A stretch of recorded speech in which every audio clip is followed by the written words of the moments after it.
Pessoal, vamos iniciar hoje a gente discutindo a data de entrega do artigo, né? O que é que vocês me dizem?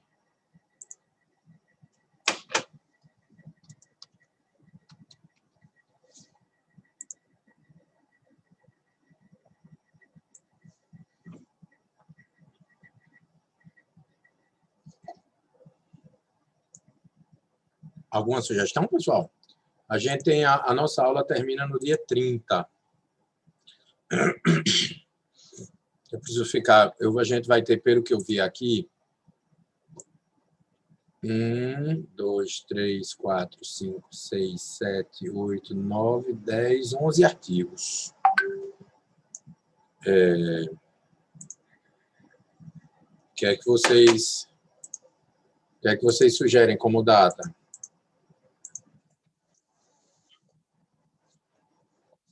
Querem, então, fazer...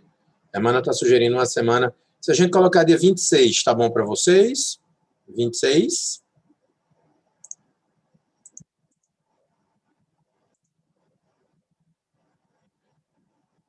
Perfeito. Então, Jorge, você registra dia 26 como data do artigo de entrega? Beleza. Em relação ao tratado, pessoal, foram feitos os ajustes?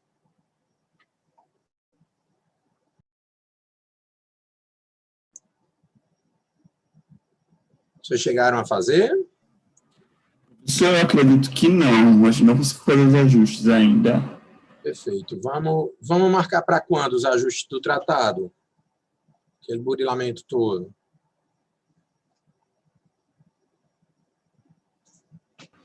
Eu acredito que, acho que daqui a uma semana ou na próxima aula a gente consegue fazer uma...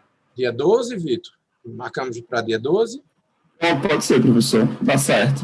Perfeito. Anota como dependência, Jorge, para a gente deixar direitinho. Lembrando que esse tratado é um trabalho coletivo. Depois eu vou colher quem foi que fez o trabalho árduo para a gente também oferecer bonificações, viu, pessoal?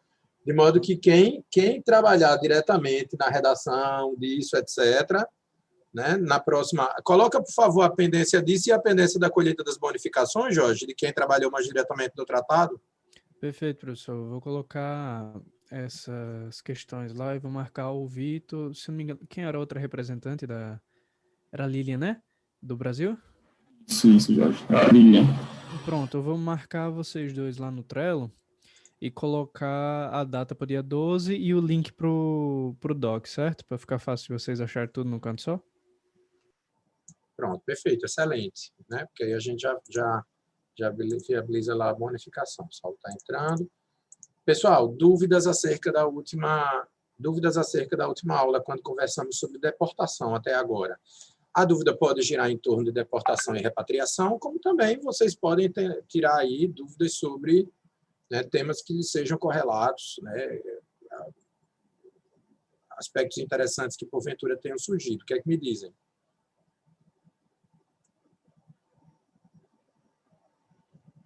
Alguém querendo contar alguma história interessante? Pedro Vale sempre tem história interessante. Não quer contar não nenhuma, Pedro, em relação ao tema da última aula? Professor, no momento eu não estou lembrando de nenhuma não, mas se eu lembrar eu falo. Tá bom. Tá bem, perfeito. Ok, pessoal, então, lembrando que a gente debateu a deportação, né, na última aula. Eu queria iniciar aqui um brainstorming acerca da expulsão. Então, em 2004, o jornalista americano William Larry Rotter Jr., do jornal The New York Times, teve o seu visto temporário de permanência cancelado pelo governo, pelo fato de ter sido ele autor da matéria jornalística que atribuiu ao presidente Lula problemas com o uso de bebida alcoólica. O ato expulsório, subscrito pelo ministro da Justiça, fundamentou-se no artigo 26 do Estatuto do Estrangeiro. O primeiro dispositivo põe o visto como mera expectativa de direito, 26 cumulado com o 7º inciso 2º, né?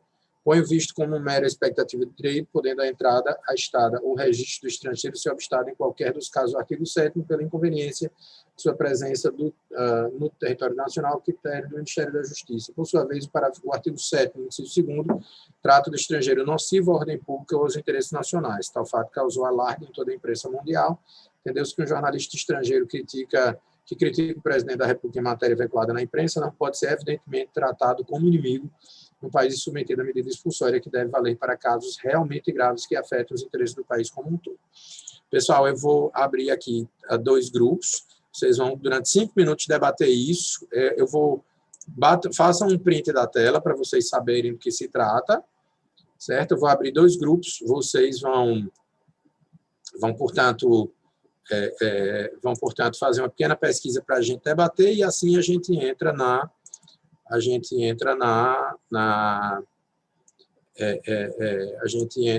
discussão acerca da matéria, tá bom? Eu vou criar aqui 2 grupos, entrem nos grupos, bato 5 minutinhos, coisa super, super rápida, né? Coisa super, super rápida para a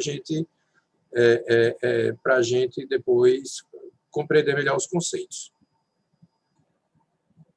Acho que agora todo mundo está na sala, né, minha gente?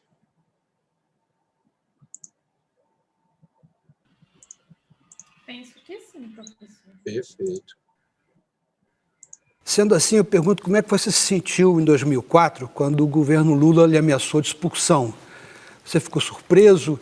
A matéria que você fez sobre as preferências etílicas do presidente foi pesada? Ou você mudou de opinião a respeito do Lula? Não, bom, eu tenho uma convivência com o Brasil de 47 anos.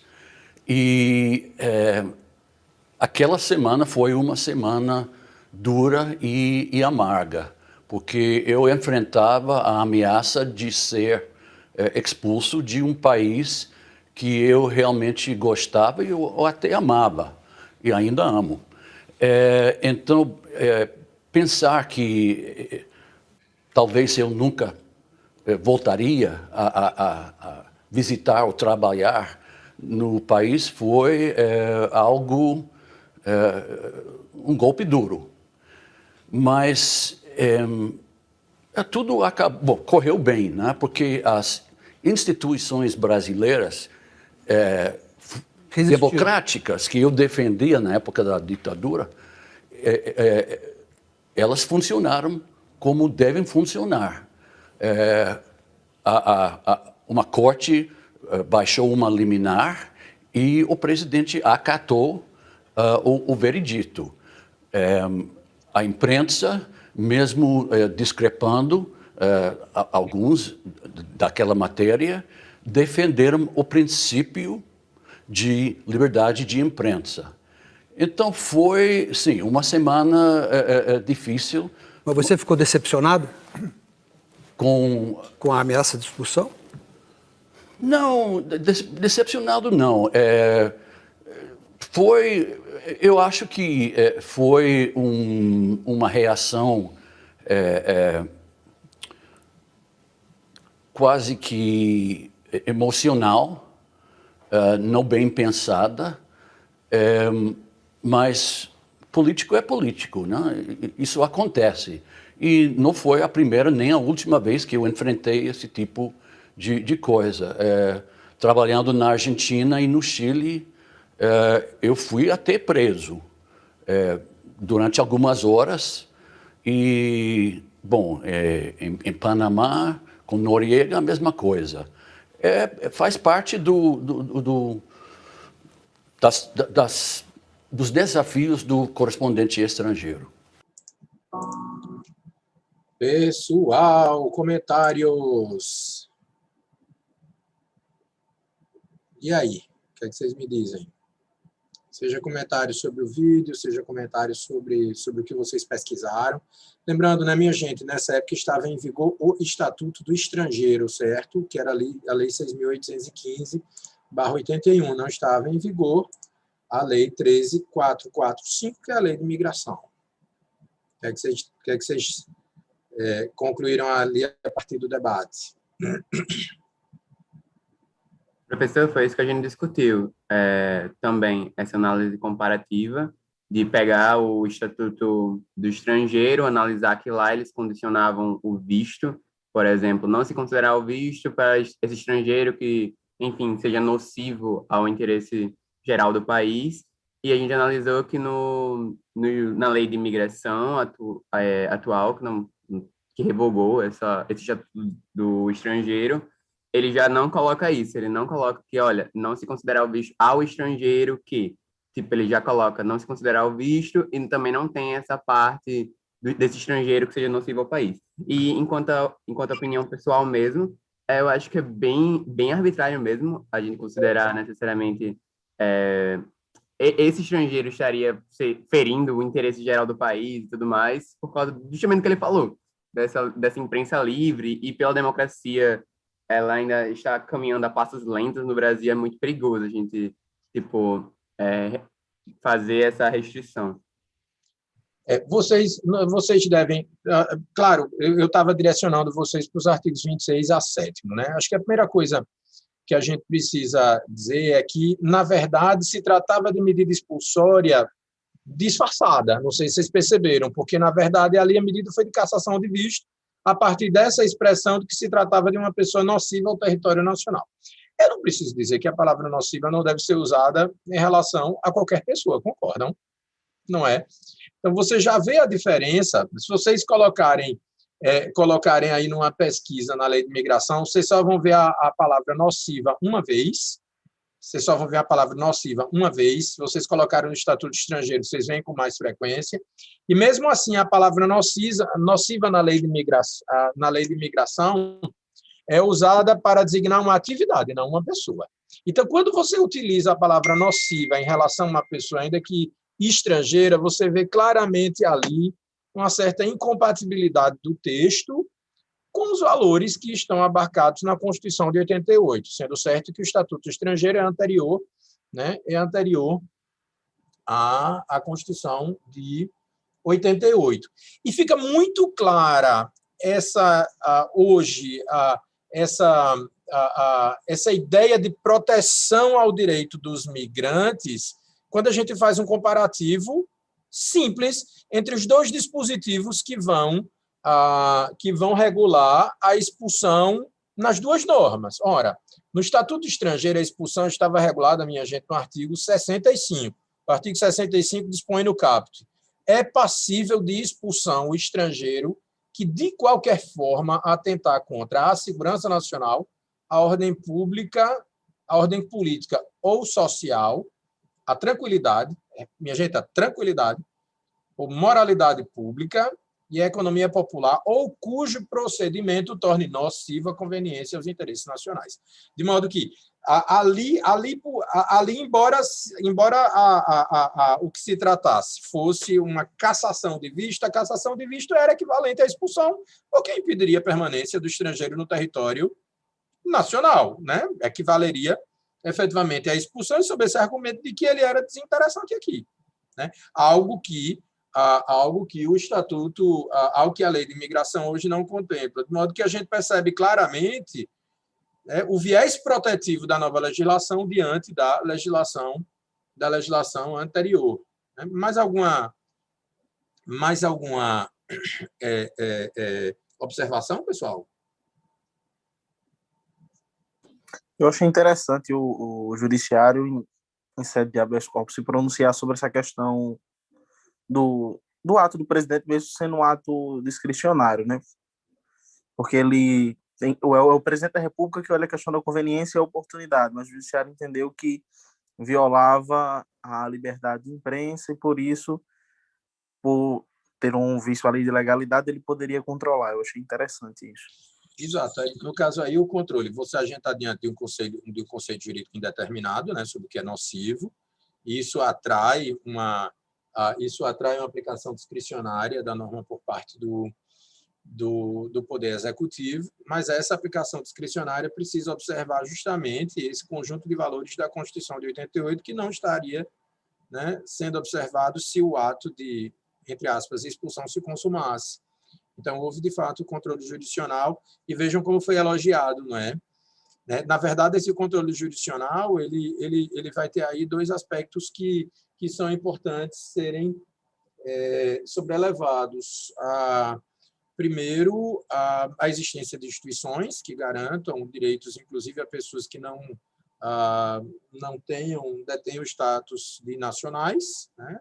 Isso ficou bastante claro, como também esse próprio conjunto de valores introduzidos pela Constituição de 88, que claramente molda a forma como o antigo Estado passaram a moldar a forma como o antigo Estatuto de Estrangeiro passou a ser interpretado. Quando a gente lê efetivamente a nova lei, a 13.445, a gente percebe que ela é bem mais compatível com a nossa, não vou chamar de nova, né, porque é antiga, com a ordem constitucional atualmente em vigor, de modo que o que se fez ali, ao fim e ao cabo, foi considerar que certos aspectos da abrangência, né, parte da abrangência da discricionariedade da palavra nociva, Isaías, não haviam sido recepcionados pela Constituição de 88, por isso não estaria abrangida ali na prerrogativa do presidente da República a cassação daquele visto a partir daquele formato, e aí realmente em clara violação à liberdade de imprensa. Pessoal, eu gosto de trazer esse caso pelo seguinte: eu mesmo sempre tive muita dificuldade de compreender o que seria efetivamente a expulsão. Por quê? Se, por um lado, vejam bem, o Estatuto de Estrangeiro dispunha, né, ser passível de expulsão estrangeiro que, de qualquer forma, atentar contra a segurança nacional, a ordem política ou social, a tranquilidade ou moralidade pública e a economia popular, ou cujo procedimento torne nociva a conveniência aos interesses nacionais. Sempre que eu li o caput desse dispositivo, né, o caput do artigo 65 do Estatuto Estrangeiro, me vinha à mente, sim, mas quem é que vai reconhecer isso? Ou seja, o presidente, porque eu já estudei direito sob a vigência da Constituição de 88. Né? Então, não me vinha na cabeça como é que o presidente da República ia simplesmente identificar que um estrangeiro estava violando a tranquilidade pública e iria determinar a sua expulsão, sem o devido processo legal. Né? E, assim, como é que você processa? Você notificaria o estrangeiro dizendo que ele estava prejudicando a tranquilidade pública, ele apresentaria lá uma defesa perante o Ministério da Justiça, e o Ministério da Justiça entenderia, não estou gostando, você está perturbando a tranquilidade pública, e determinaria a expulsão do estrangeiro. Me parece que uma conduta completamente dissociada daquela camada de proteção jurídica imposta pelo devido processo legal, assegurada pela Constituição de 88. Né? Assim, como assim? O governo olha para você e diz, não estou gostando porque acho que você está perturbando aí a moralidade pública, a tranquilidade pública, a ordem política, a ordem social, ou a economia popular, eu estou achando que você é nociva à conveniência e aos interesses nacionais e vou determinar a sua expulsão. É bom lembrar, né, que o Estatuto do Estrangeiro foi aprovado ainda no período da ditadura militar. É verdade que no período final, portanto, quando os valores democráticos estavam começando a ser novamente retomados, mas o fato é que é uma lei que foi aprovada sob o regime militar. Né? Então, fazia todo sentido que um estrangeiro estivesse perturbando, eu não preciso dizer, né, que se tratasse de um estrangeiro que viesse trazer aqui alguma ideologia de esquerda, né, incentivar algum protesto, etc., esse estrangeiro que seria considerado nocivo ou violador da tranquilidade e da moralidade pública. Né? Então, por isso que a tramitação disso permanecia no Ministério da Justiça e sendo uma apreciação submetida a um juiz de conveniência e oportunidade, não haveria, como houve aí com Larry Hotter, não haveria a possibilidade de proteção por um tribunal, preservando-se determinados princípios e direitos individuais que a ordem jurídica asseguraria ao estrangeiro. Né? Quando a gente chega, pessoal, aqui à lei de imigração, a coisa muda de figura. Né? A expulsão está regulada no artigo 54. Vejam que diferença, pessoal. A expulsão consiste em medida administrativa de retirada compulsória de imigrante ou visitante do território nacional, conjugada com impedimento de reingresso por prazo determinado. Parágrafo 1º. Poderá dar causa à expulsão, à condenação, com sentença transitada em julgado, relativa à prática de crime de genocídio contra a humanidade, crime de guerra ou de agressão, nos termos definidos no Estatuto de Roma do Tribunal Penal Internacional, e crime doloso, crime comum doloso passivo de pena privativa de liberdade, consideradas a gravidade e as possibilidades de ressocialização em território nacional. Né? E aí caberá à autoridade competente resolver sobre a expulsão, a duração, o impedimento, a revogação dos efeitos da expulsão. O processamento não prejudicará a progressão do regime, o cumprimento da pena, etc. Vejam que hoje, né, a medida tem um delineamento completamente diferente. Primeiro, que ela assegura o devido processo legal, porque depende de uma condenação por crime.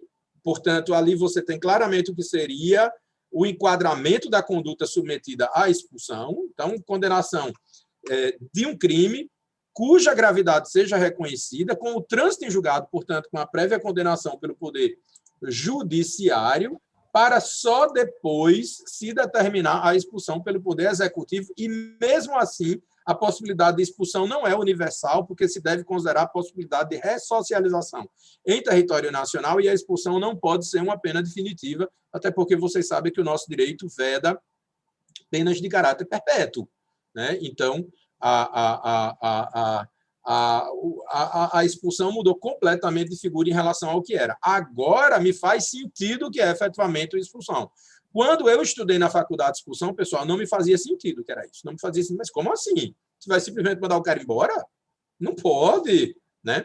Então hoje a gente vai ter uma medida que tem uma configuração completamente diferente. Né? Então, quanto à expulsão, pessoal... Pois não.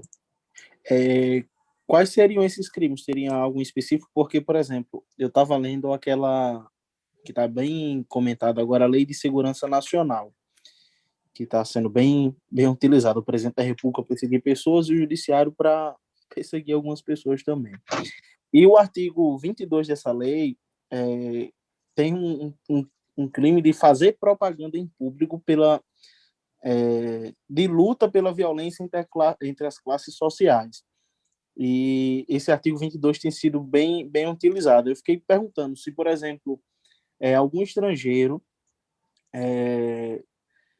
incentivasse violência entre as classes sociais nesse período que a gente está vivendo de pandemia, esse estrangeiro fosse condenado com base nessa Lei de Segurança Nacional, ele poderia ser expulso do país? Bom, primeira coisa, é bom não confundir, aí vou fazer uma justa defesa do Poder Judiciário, Isaías. É bom não confundir o Ministério da Justiça com a Justiça. Eu desconheço qualquer condenação judicial em relação a crime de segurança nacional com esse formato. O que a gente tem visto é algumas pessoas serem chamadas para a fase de investigação, que é eminentemente policial. Então, você pode dizer que, eventualmente, a Polícia Federal tem usado a Lei de Segurança Nacional, e aí com a sua crítica de caráter intimidatório, mas não tem havido condenação, não. Você conhece alguma condenação, em particular para o Tribunal Superior? Não. Se houvesse, entendeu? Ah, sim, perfeito. Porque você diz, tem sido usado pela Justiça. Bem, é diferente, não tem sido usado. Veja que o dispositivo não condiciona, Isaías, a nenhum tipo, a sua aplicação, a configuração de nenhum tipo penal em específico. O que se pede é que o crime seja passivo de pena privativa de liberdade, pena privativa de liberdade. E aí, considerada a gravidade do crime, e aí a gravidade do crime, ela realmente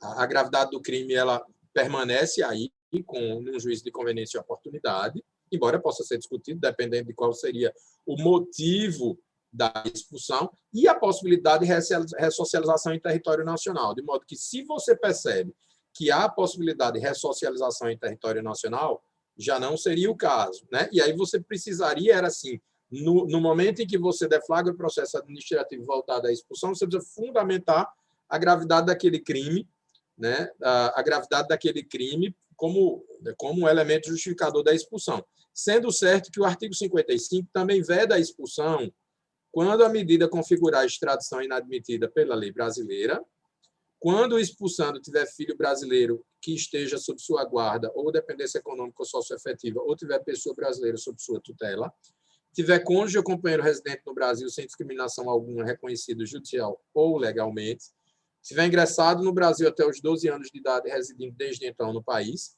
for a pessoa com mais de 70 anos que resida no país há mais de 10, considerados a gravidade e o fundamento da expulsão, seria basicamente isso. E aí, no mais, os procedimentos acontecem regularmente.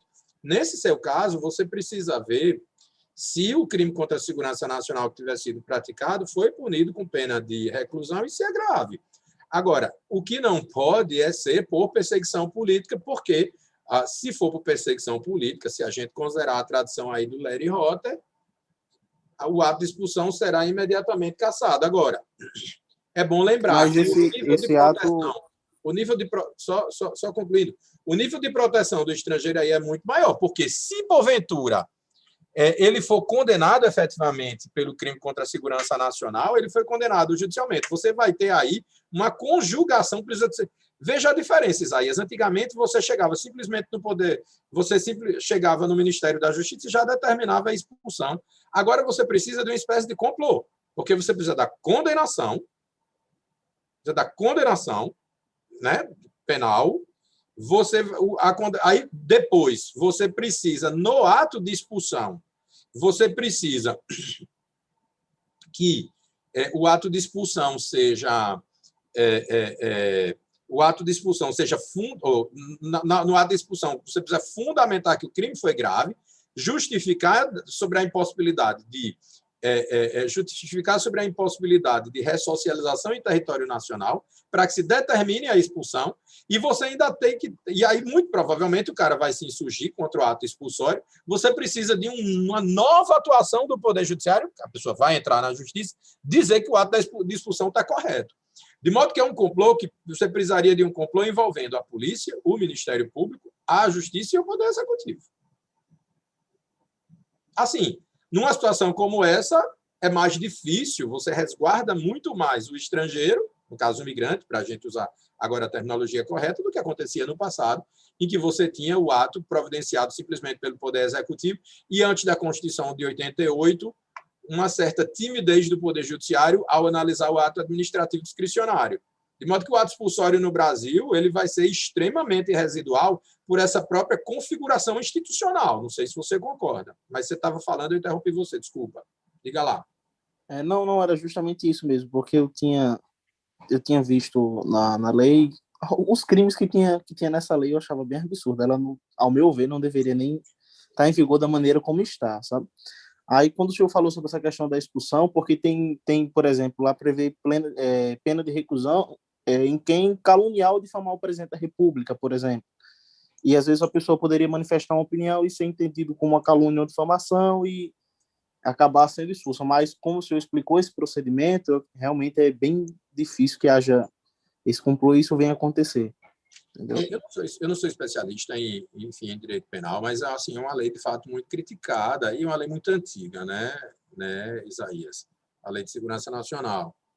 Né? Acho que merece uma análise dos conceitos. Essas leis, elas assim, pelo menos hoje no Brasil, a gente assim, tem um certo receio porque, querendo ou não, ela pode ser aplicada um dia, mas o fato é que é muito, muito raro você ver uma pessoa condenada por crime contra a segurança nacional no Brasil. Muito, muito difícil. Acho que até pelo contrário, a aplicação dela é tímida em relação ao que podia ser feito, porque o Brasil é um país muito turbulento.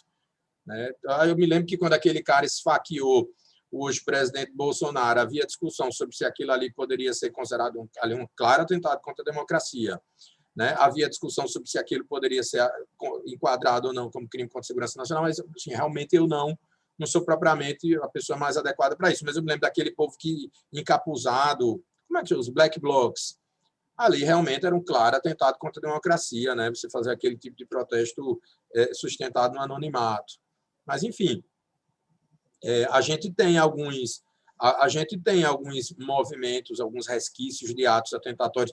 Por exemplo, né? Crime contra esses protestos que, pelo AI-5, protestos em frente a quartéis, sabe? Isso assim, não é difícil de enquadrar como crime contra a segurança nacional. É um claro atentado contra a democracia. Né? A gente percebe que, inclusive, assim, nos espectros ideológicos que a gente vê hoje no Brasil, a gente percebe que isso termina se aplicando independentemente da linha Isso vai acontecendo independente da linha ideológica. E eu repito, eu acho que o Brasil tem tanto medo de aplicar isso, em que a aplicação da lei é, de certo modo, tímida, né? Mas, às vezes, a gente tem essas leis que trazem algumas pegadinhas institucionais, vamos chamar isso, né? Pegadinhas com ameaças institucionais. Uma delas, por exemplo, é a lei de abuso de autoridade, né? Que tem alguns dispositivos extremamente amplos e que podem comprometer o funcionamento das instituições também. Mas, enfim, também a gente não desconhece alguém que tenha sido condenado pela lei de abuso de autoridade. Eu sei que a lei é mais nova, né? Mas é algo assim que a gente termina usando com muita parcimônia, porque eventualmente pode gerar uma incompatibilidade com a Constituição. Como também a gente tipificar o terrorismo, né, como crime, algo que acontece em vários países. É um tanto difícil, de fato, porque qual é o limite do terrorismo e do exercício da liberdade de expressão, né? Clarice Lispector dizia, né, que a liberdade deve ofender, a liberdade de expressão deve ofender. E aí, qual é o limite da liberdade de ofensa, né? O que seria a liberdade de ofensa e uma ofensa ilícita descambando para terrorismo? São reflexões, de fato, muito interessantes. Então, o que me parece, nesse caso, que traz a proteção ao migrante é justamente esse reforço do devido processo legal que a gente vê na forma como a coisa está conformada, diferentemente do que acontecia no passado, em que a normatização fragilizava o estrangeiro. Pois não, Pedro? A minha dúvida é mais processual, digamos assim. No caso o migrante seja condenado à pena privativa de liberdade e depois expulso, qual é a ordem disso? Ele chega a cumprir a pena ou ele já é expulso direto, assim, sem cumprir a pena? E aí, caso ele seja expulso sem cumprir a pena, há algum mecanismo de cooperação jurídica? Porque você precisa alertar o país que, sei lá, uma pessoa que cometeu assassinato ou algo do tipo. Existe esse... Como funcionaria?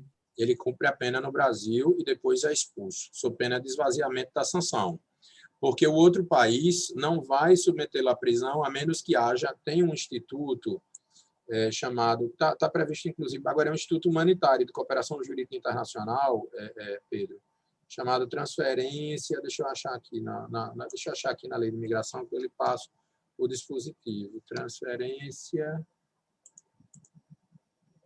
de execução da pena, é o artigo 100 da lei de imigração. Nas hipóteses em que couber solicitação de extradição executória, a autoridade competente poderá solicitar ou autorizar a transferência de execução da pena, desde que observado o princípio do non bis in idem, né? E aqui você tem você pode ter a transferência de execução da pena e a transferência de pessoa condenada. E aí a transferência de pessoa condenada ela ocorre quando há tratado ou promessa de reciprocidade, né? O Instituto Humanitário a rigor é esse aqui, né? Do que seria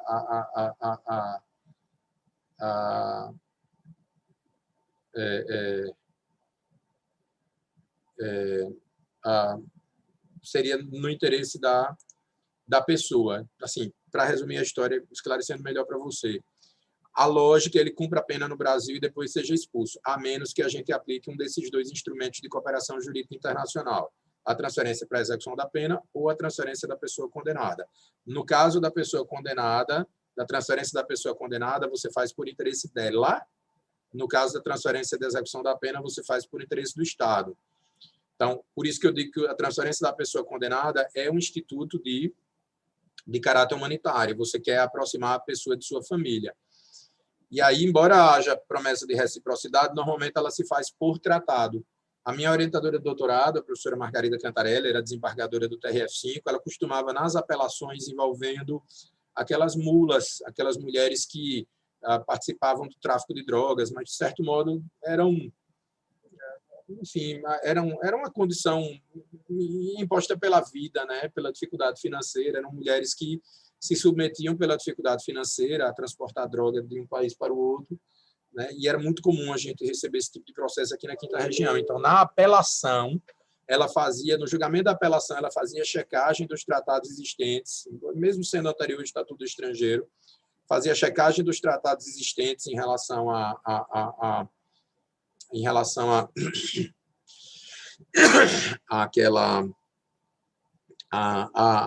ao país de nacionalidade da acusada, e já autorizava a transferência para cumprimento da pena. Aí o tratado dispõe sobre as regras de progressão de regime, etc, etc, etc. Então, a rigor, primeiro se cumpre a pena, Pedro, e depois a pessoa vai ser efetivamente expulsa. Tá certo, professor. Obrigado. Nada. Vamos lá. Então, a expulsão, pessoal, é uma medida repressiva, né? É uma medida administrativa, como eu já disse a vocês, de retirada compulsória. O migrante ou visitante do território nacional, ou seja, o estrangeiro, pode ser sujeito da medida expulsória, sujeito passivo da medida expulsória. Ele terá ofendido ou violado regras de conduta ou as leis locais, isso genericamente o conceito, no caso hoje isso está bem, a medida expulsória está bem enquadradazinha ali como decorrente da prática de um tipo de um ilícito penal. E aí a expulsão pode ocorrer, pessoal, ainda que ele tenha ingressado normalmente, ainda que ele esteja com visto direitinho, etc. Ou seja, não há nenhum problema em relação à permanência dele em território nacional ou à entrada. Ele entrou regularmente e está no território nacional regularmente.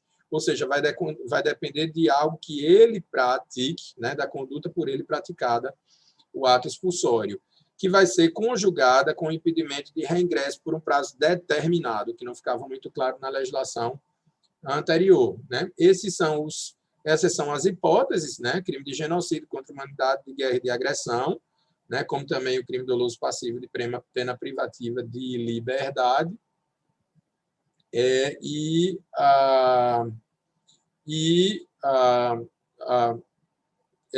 Vai caber à autoridade competente resolver sobre a expulsão, a duração do impedimento de reingresso, ou a suspensão, a revogação dos efeitos da expulsão, observado o disposto na lei, né, e o prazo de vigência de impedimento vinculado aos efeitos da expulsão será proporcional ao prazo total da pena aplicada e nunca será superior ao dobro do seu tempo.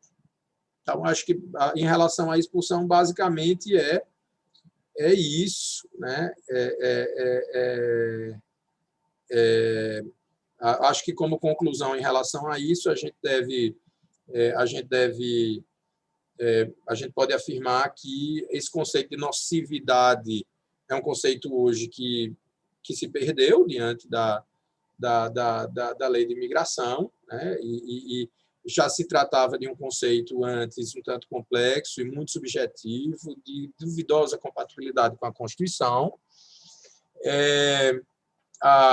A gente vê pela própria conformação do Instituto que o direito de expulsar do Estado não é absoluto, significa dizer que se reconhecem direitos aos migrantes, né? E a medida é discricionária, não podendo ser arbitrária, havendo limites que se expressam lá nas hipóteses previstas na lei. Lembrando que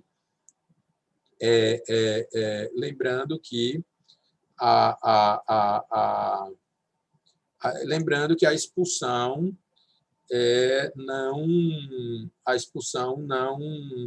não pode ocorrer se houver alguma vedação à extradição, de acordo com a lei brasileira, como também não pode ser determinada a expulsão se a pessoa tiver filho brasileiro sob sua guarda ou dependência econômica ou socioafetiva, se o cônjuge ou companheiro for residente no Brasil, se tiver cônjuge ou companheiro residente no Brasil, se tiver mais de 70 e vivendo no país há mais de 10, e se tiver ingressado no país até os 12 anos, residindo até então. No caso, independentemente do crime que for praticado, a pessoa vai poder continuar no Brasil.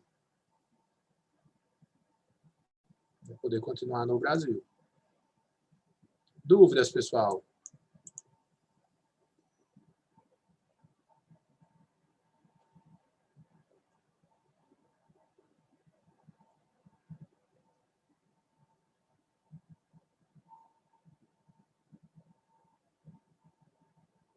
Tudo em paz?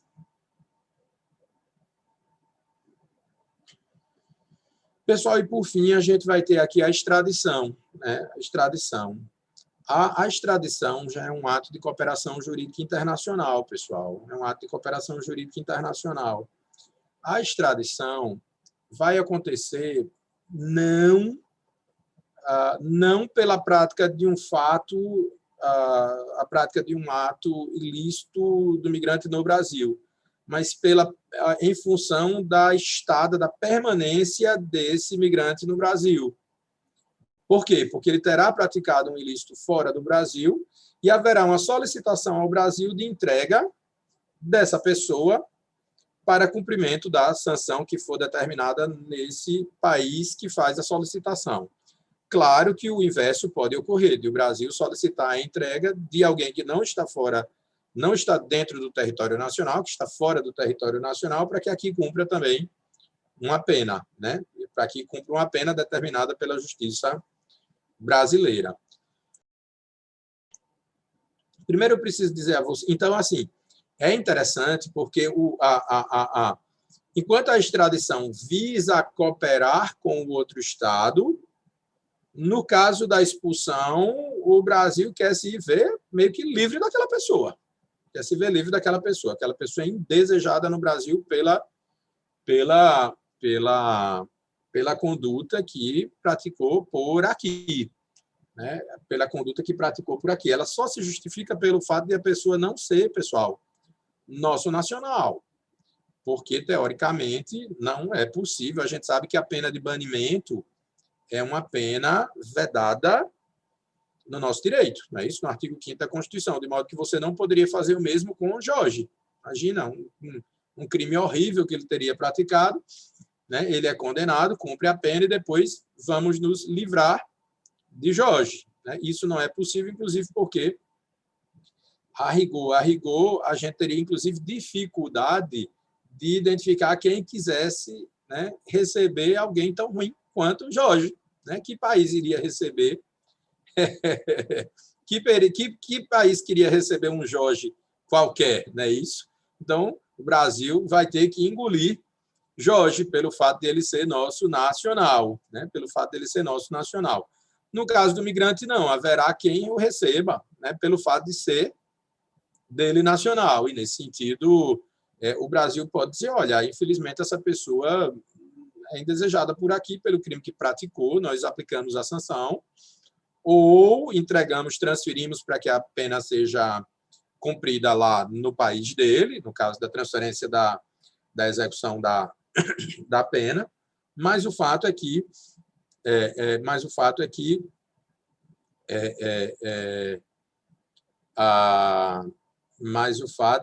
o crime o ilícito teria sido praticado no Brasil, no contexto da expulsão, o que não acontece na extradição. A extradição, pessoal, é um instituto muito antigo,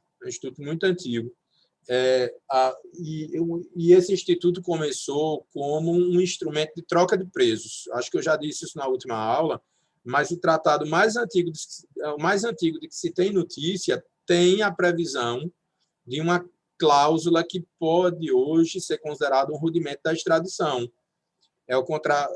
Foi um tratado celebrado entre o faraó Ramsés II, do Egito, e o rei dos hititas, após o fim de uma guerra. Né? Lembrando que o faraó Ramsés II é o faraó assim, mais importante da história do Egito. Não sei se vocês sabem, todo egípcio se orgulha de ser descendente do faraó Ramsés II. Eu tive a oportunidade de visitar o Egito, e aí bom, vocês sabem, o Egito é um país muçulmano, nesse sentido é um país um tanto machista, né? E eu terminei escutando a piada do nosso guia. Eu e a minha esposa estávamos visitando a periferia do Cairo e fomos a um museu um museu que é destinado ao faraó Ramsés II. Aí tem uma estátua gigante dele, tem uma outra. E eu sei que eu cheguei diante dele e disse alguma coisa, não, mas a estátua não é tão grande. Enfim, eu disse alguma coisa diante da estátua. Aí o guia da gente disse, cuidado, senão ele toma... Isso ele tinha acabado de dizer, que eles tinham orgulho de ser viris, eles egípcios, por serem descendentes do faraó Ramsés II. E aí, quando eu fiz o comentário, ele disse, cuidado que ele toma a sua mulher de você. Eu disse, pensa que eu estou morrendo de medo. Eu acho que ele estava insinuando que ele, como descendente, é que ia tomar a minha mulher de mim, né? Eu penso que eu estou realmente assim, muito preocupado por essa paixão retumbante que ela está desenvolvendo por esse faraó, garoto. Enfim, mas o fato é que foi ele que celebrou esse tratado, e no fim do tratado, vocês podem até, pode ser que encontrem aí em inglês um textozinho do tratado, tem lá uma cláusula de transferência de presos, né? Transferência de presos, que seria semelhante a essa transferência de pessoas condenadas, sendo que a transferência de pessoas condenadas tem por objetivo tem um objetivo humanitário, como eu disse a vocês. No caso, a transferência de presos, né, é um acordo entre reis, entre monarcas, com o objetivo de viabilizar a captura de pessoas que lhes interessasse, né? E por algum motivo. Por que eu estou dizendo isso, pessoal? Porque a gente tem visto que, quando a gente analisa a história do direito nesse campo, a gente vê que houve uma mudança significativa no que era a extradição e naquilo que ela é hoje. Por quê? A extradição iniciou, e a gente vai ter esse referencial histórico que se aprofunda ali da Idade Média até o fim da Idade Moderna. A extradição sempre foi vista como um instituto que tinha por objetivo propiciar um agrado entre monarcas. Ou seja, como eu tenho essa pessoa de nome Jorge que desinteressa, que atenta aqui contra a boa ordem, digamos assim, sendo Jorge uma pessoa nociva em relação ao meu reinado como professor, ele atrapalha aqui as minhas aulas, etc., é uma pessoa que realmente é desinteressante no contexto da tranquilidade pública, eu posso ter interesse de capturá-lo e aplicá-lo aí uma pena, de repente uma torturazinha, uma pena de caráter perpétuo, talvez a morte dele em praça pública, algo que costumava ser comum em determinadas épocas da história. Vamos imaginar, pessoal, que ele, ciente de que eu estou à sua procura, resolva sair do meu território, do território sob o meu domínio, isso eu na condição de monarca. E, nesse sentido, se ele saísse do meu território, a gente sabe que, a partir da Idade Moderna, floresceu um conceito chamado de soberania, já estudamos a respeito disso, de modo que havia um impedimento a que eu fosse capturar Jorge fora do meu território soberano. Então, para que surgiu a extradição? Eu tinha, vamos supor que eu seja França, eu pediria ao meu colega da Espanha que me capturasse Jorge, porque ele seria uma pessoa em quem eu gostaria de aplicar uma pena, uma tortura de leve, um assassinato em praça pública, alguma coisa para mostrar quem é que manda aqui no meu território, França. E, para isso, existia a extradição. Pessoal, a gente sabe que no final da Idade Moderna, ali, com a influência do Iluminismo, surgiu um forte movimento contrário ao uso do direito penal com finalidades políticas. Mas um textinho que certamente vocês já leram foi um textinho chamado Dos Delitos e das Penas, de um autor chamado Cesare Beccaria. A gente percebe claramente ali a preocupação com o bom uso do direito penal, se é que a gente pode falar em bom uso, enfim, mas com o uso do direito penal na perspectiva de garantia dos direitos individuais. Não é assim? Acho que me parece que é isso. De modo que algo que se repudia ali na obra de Beccaria, nas grandes discussões que surgiram em torno do direito penal, nessa época chamada de direito penal liberal, nesse período, foi o uso do direito penal para fins de perseguição política, que se passou a repudiar a partir de então. E isso teve um impacto muito significativo, pessoal, em relação à extradição. A extradição, se antes era um instrumento desse uso do direito penal com finalidade política, deixou, a partir de então, de ser um instrumento voltado ao uso do direito penal com finalidade política para ser um instituto que tinha por objetivo a garantia da legalidade independentemente do referencial territorial. Ou seja, para mim, é muito importante que eu garanta a legalidade dentro do meu território França, mas também eu ajudo o território vizinho Espanha a garantir a legalidade no território dela. De modo que, se porventura uma pessoa pratica, e aí não vou nem usar a Espanha, vamos usar Genóvia, né? Vamos usar Genóvia. Se, porventura, alguém pratica um crime em Genóvia, eu, França, que estou ali vizinho colado, né, tenho um compromisso com Genóvia de resguardar a legalidade em Genóvia, e, nesse sentido, devolver a pessoa para que seja aplicada a lei de Genóvia. E vice-versa, né? Se, porventura, alguém pratica um crime aqui em França, e se dirige lá, se evade, né, e termina no território de Genóvia, eu peço a Genóvia que me devolva essa pessoa, e essa devolução vai ter por objetivo a aplicação da lei francesa, de modo que a extradição ela tem por objetivo possibilitar a aplicação da lei penal, independentemente de a pessoa estar no território que responsável pela sua aplicação. Isso é importante porque, assim, só para vocês entenderem a lógica, claro que se a pessoa estiver no território de Genóvia e praticar e for condenado em Genóvia, você não vai precisar de extradição porque você vai estar nos limites da aplicação territorial da lei em Genóvia, a pessoa simplesmente será presa em cumprimento ao mandado de prisão que foi expedido em Genóvia. Mas se a pessoa estiver na França, o mandado de prisão em Genóvia precisa da cooperação da autoridade francesa para que ele tenha validade e, nesse sentido, a pessoa possa ser devolvida a Genóvia para lá cumprir a pena. Esse é o objetivo da extradição. Dúvidas até agora, pessoal? Nenhuma, professor. Está tranquilo por aqui. Tudo certo? Então, por isso que o Estatuto do Estrangeiro, por isso que a Lei de Imigração vai dizer que a extradição, isso está disposto no artigo 81, é a medida de cooperação jurídica internacional, sim, porque Genóvia precisa ajudar a França e vice-versa. É a medida de cooperação jurídica, a medida de cooperação internacional entre o Estado brasileiro, isso no caso a Lei de Imigração, ou outro Estado, Genóvia, pela qual se concede ou solicita a entrega da pessoa sobre quem recai a condenação criminal definitiva ou para fins de instrução do processo penal em curso, de modo que tanto é possível cumprir um mandado de prisão definitivo como um mandado também de prisão provisória, né, como forma de instrução de um processo penal, dependendo da lei daquele país, né? E aí, a extradição, pessoal, a extradição, então, a partir do momento em que se entendeu que que a lei penal não poderia ser usada, que o direito penal não poderia ser usado como instrumento de perseguição política, passou a ser um grande instituto para possibilitar a efetivação da norma penal do ponto de vista transnacional, globalmente. Por quê?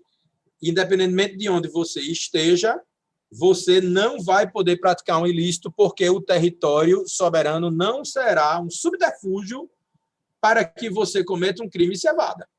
Porque onde quer que você estiver, onde quer que você esteja, pode haver uma solicitação do país interessado de sua devolução para você cumprir a pena. E isso assegura uma espécie de legalidade transnacional. O objetivo da extradição hoje, portanto, é esse. Por outro lado, como a partir de então o direito penal não mais se permitiu ao direito penal servir de instrumento de perseguição política, a extradição passou a ser vedada em relação a crimes políticos.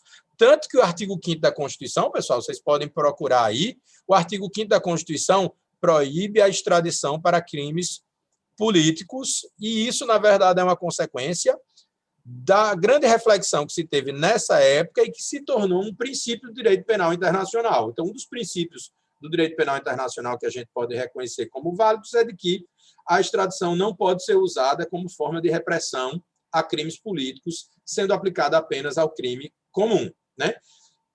Essa ideia da extradição, também como instrumento de proteção, pessoal, ganhou uma roupagem no Brasil também na Lei de Imigração. Já havia essa roupagem no Estatuto Estrangeiro e ela continua aqui na Lei de Imigração. E isso fica claro aqui, pessoal, no artigo 82, que dispõe: não se considerar extradição quando, 1, o indivíduo cuja extradição solicitada ao Brasil for brasileiro nato. a Constituição veda a extradição de brasileiros natos, nós já vimos isso, né? Vimos isso na aula de nacionalidade. O fato que motivar o pedido não for considerado crime no Brasil ou no Estado requerente. Isso é o que a gente vai chamar de princípio da dupla incriminação, princípio da dupla tipicidade ou princípio da dupla imputação. Lembrando, pessoal, que o que importa não é uma coincidência de tipos penais, na verdade, a coincidência das condutas. O Brasil não extradita uma pessoa se o fato pelo qual ela foi processada no outro país não for crime no Brasil, porque, senão, isso seria entendido como uma mobilização do sistema de justiça penal no Brasil para reprimir por um bem jurídico que o Brasil não considera como tal. Né? É bom lembrar que o direito penal, nessa perspectiva do direito penal liberal, inaugurado ali pelo Iluminismo, é a última ratio de proteção de bens jurídicos vitais à sobrevivência de uma comunidade. Então, se porventura você não considera aquele fato como a repressão àquele fato, como como a proteção a um bem jurídico vital, não faz sentido que o Brasil coopere, porque o Brasil estaria protegendo para um outro país um bem jurídico dele que não estaria protegendo para si próprio. Então, como no Brasil a gente trabalha com a premissa da liberdade, e só quando o Brasil identifica determinados bens jurídicos, né, inclusive, a doutrina diz que esses bens jurídicos são extraídos da própria Constituição, mas, enfim, só quando o Brasil elege seus próprios bens jurídicos como bens jurídicos que podem ser protegidos pelo direito penal, somente a partir deles é que a gente pode deflagrar o sistema penal como um todo. E, por isso, sequer a extradição seria possível, porque seria deflagrar o sistema penal para algo que o Brasil não reconhecesse como bem jurídico vital. Então, por isso que o Brasil observa o princípio da dupla incriminação. O Brasil for competente, segundo suas leis, para julgar o crime imputado ao extraditando. Um dos princípios de direito penal internacional, pessoal, é um princípio chamado aut dedere aut punire, ou melhor dizendo até, tem aut dedere aut iudicare. O princípio é esse, aut dedere aut iudicare. O que é que esse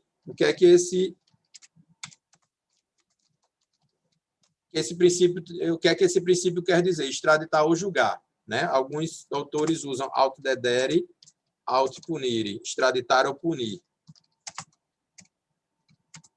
O que significa, pessoal? Se, porventura, você se entende competente, você não vai precisar... Não entendi a pergunta, Júlia.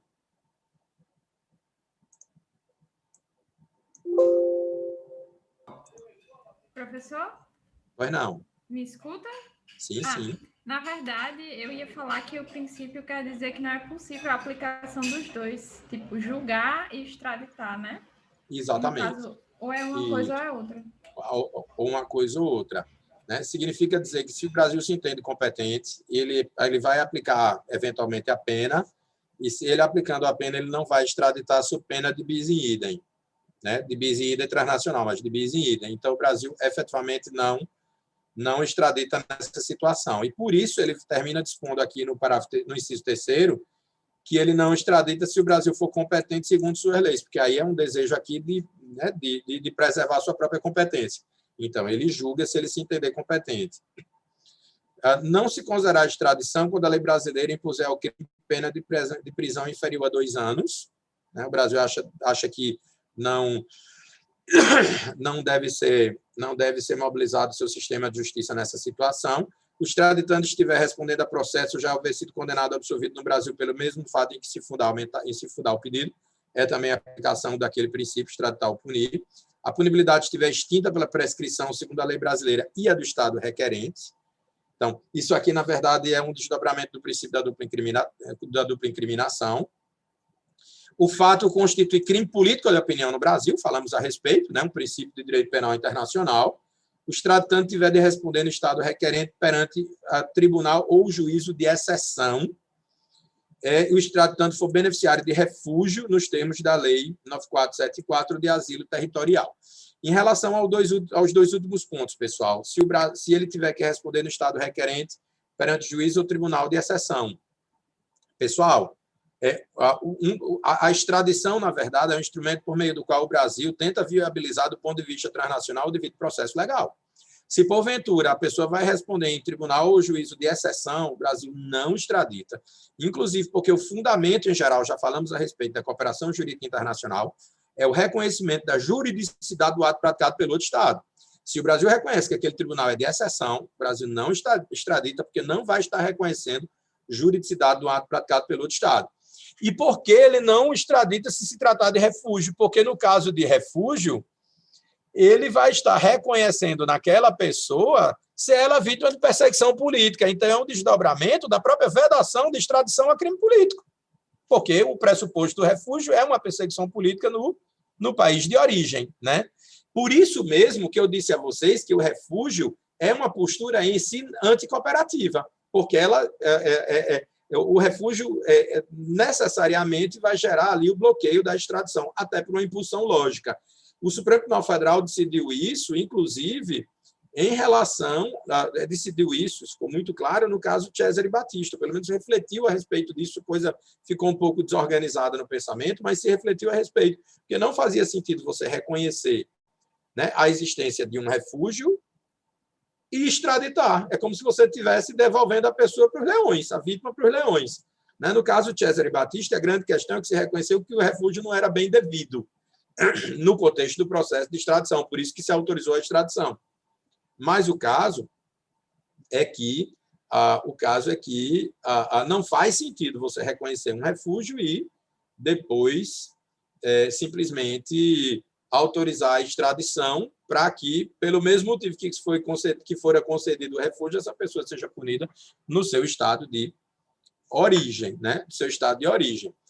E aí, pessoal, é importante a gente dizer também que a extradição é decretada pelo Ministério da Justiça, mas ela se processa a partir de um ato complexo, porque antes da extradição ser decretada no caso, no âmbito do Ministério da Justiça, né, melhor dizendo, pelo Poder Executivo, ela é precedida por um juízo de legalidade que é feita pelo Supremo Tribunal Federal,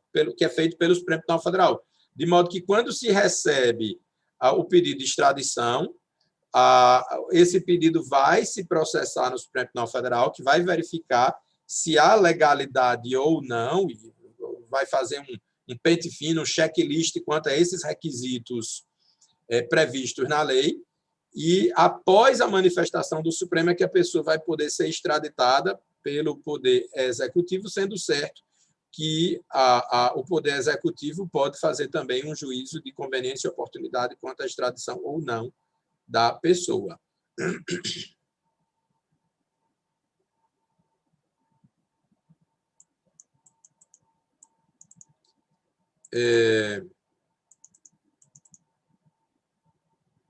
Vocês têm alguma dúvida, pessoal?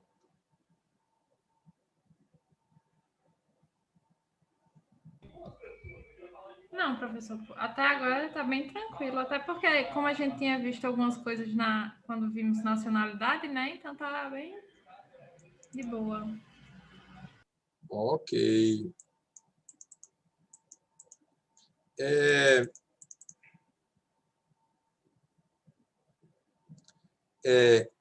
Um detalhe interessante, pessoal, vai estar disposto no artigo 96 da Lei de Imigração também. Né? O artigo 96 vai dizer que não será efetivada a entrega do extraditando sem que o Estado requerente, no caso aquele que solicitou, assuma o compromisso de não submeter o extraditando à prisão ou a processo por fato anterior ao pedido de extradição, ou seja, aí vai se aplicar um princípio chamado princípio da especialidade, você vai dizer para que efetivamente a extradição está sendo cumprida. O Estado vai precisar assumir e computar o tempo de prisão que foi imposta por força de extradição, de modo que vocês vão ver que no procedimento da extradição ele fica preso um período já durante a tramitação do processo da extradição. Esse período precisa ser diminuído da pena a ser cumprida no Estado de destino.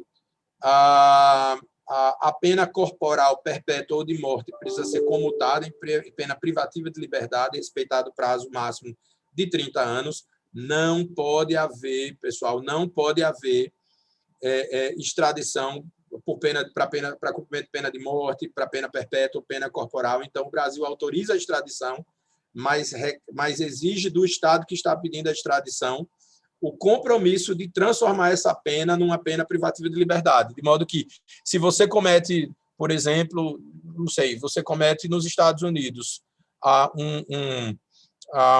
um crime sujeito à pena de morte, vale a pena fugir para o Brasil, porque você vai poder ser extraditado, mas não vai. O Brasil, no momento da extradição, vai exigir que os Estados Unidos convertam a pena privativa de liberdade, a pena de morte em pena privativa de liberdade, de modo que você sai do corredor da morte.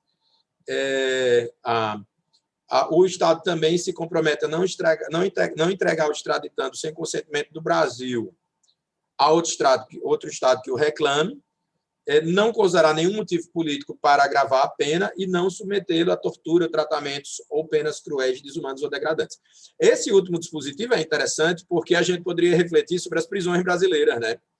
Que são desumanas e degradantes, de modo que o Brasil exige que os outros países não submetam as pessoas que são entregues, os extraditandos, a tratamentos desumanos ou degradantes, mas o faz aqui, né? Vide que aconteceu no Rio Grande do Norte alguns anos atrás, na nossa prisão de Alcaçuz. Enfim, aí o Brasil, na verdade, é colocado em xeque nesse contexto. Pois não, Júlia? Mas aí, no caso, até mesmo dessas prisões degradantes, enfim, de outros países, é feito realmente essa análise ou é algo que consta aí somente como simbólico? Veja, Júlia, ele assume o compromisso, né? Ele assume o compromisso. Qual é o risco? Se, porventura, houver a denúncia de que houve descumprimento, o Brasil, com base no princípio da reciprocidade, deixa de extraditar para aquele país. Então, assim, é um cuidado que o país vai ter quando recebe uma pessoa extraditada pelo Brasil. Pode ter certeza que o Brasil não está colocando uma pessoa que seja extraditada para ele na pior prisão justamente com medo disso. Entendi. É para pessoa em específico, né? Entendi. Exatamente. Então, vamos supor, coloca naquela prisão da Papuda, lá no Distrito Federal, que é uma prisão um pouco melhor, certamente não está não ia para a antiga Alcaçuz, nem para aquela prisão horrível que tinha lá em São Luís do Maranhão, nem na prisão de Porto Alegre, que são os conhecidos terríveis presídios brasileiros. Eu realmente não é a minha área, não sei dizer exatamente o que é que hoje pode ser considerado um pior presídio, mas assim, não sei se faz na prática, mas a lógica é que não faça, senão coloque em xeque, porque se o Brasil exige, existe do Brasil também. Entendi. Ok? Ficou clara, pessoal, a diferença entre o que seria a extradição, a expulsão e a deportação? Ficou sim, professor. Quem quer, mediante bonificação, nos trazer só o caso Cesare Battisti no início da próxima aula, para a gente debater? Uma descrição para a gente debater a respeito. Precisa de slide, professor? Não, só bater um papo. Não posso trazer. Perfeito, Isaías. Você coloca só um textinho, a estrutura lá no Trello, os insights que você pegar, certo? Naquela área bonificações. Jorge. Pronto, aí eu coloco quando essa? Até sexta. Eu vou te marcar lá, beleza? Tá aqui em desafio, ó. Eu estou botando aqui desafio, caso Cesare Battisti. Aí só você colocar o que você quiser dentro, você faz uma explicação e a gente debate a respeito. Começa por isso na próxima aula. Pode ser? Pronto, tudo bem. Pode ser. Beleza. Minha gente, ótima semana. Fiquem com Deus. Boa semana, professor. Tchau, Perfeito. Tchau, tchau, Júlia. Tchau, minha gente. Tchau, Jorge.